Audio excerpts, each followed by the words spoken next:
In 1817, Adams, Tennessee was the site of one of the most well-known hauntings in American history. The Bell Witch was a violent poltergeist that provoked fear in the small farming community, and has remained one of the most talked about and unexplained mysteries for over 200 years. It was connected to the family of John Bell, who settled near what is now Adams Station about 1804.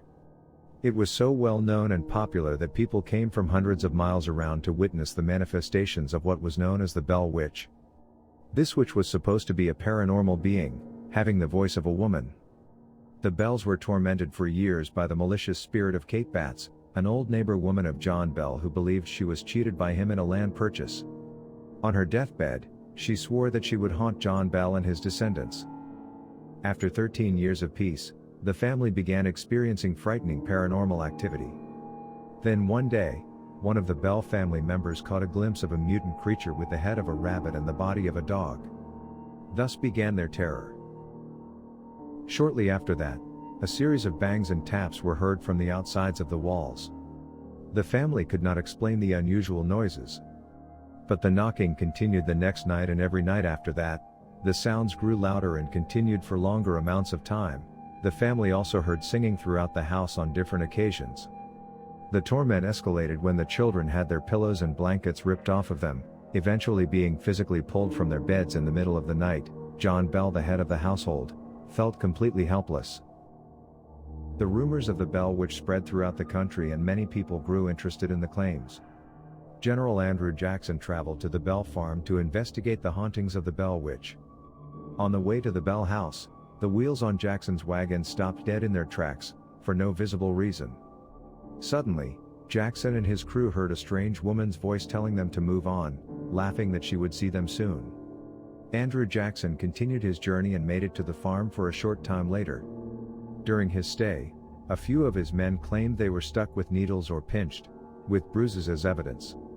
They heard the witch's voice resounding through the house daily, singing hymns, quoting Bible verses, and making threats to kill John Bell, the head of the house. One day in October 1820, John Bell, while walking through his farm, fell sick and quickly took to his bed, shortly afterwards falling into a coma. And the next day he died.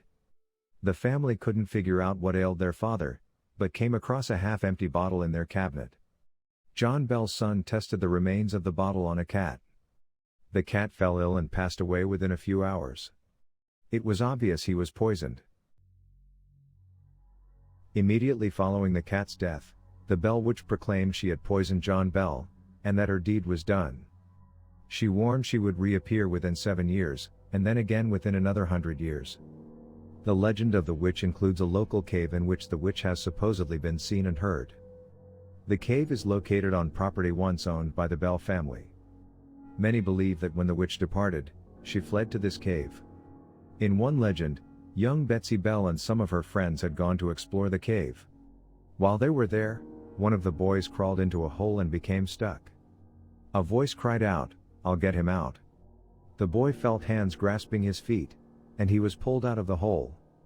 Several people have photographed an apparition in the cave.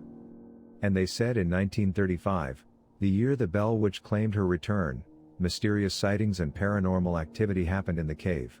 There were other accounts of the Bell Witch and paranormal activity near the farm. One account took place in 1825 when a little girl who was pulled into the creek by a ghostly white hand and never seen again. Reportedly, someone heard the girl scream and saw a white hand reach out for her from the river below. The girl was pulled into the river, and drowned, and her body was never recovered.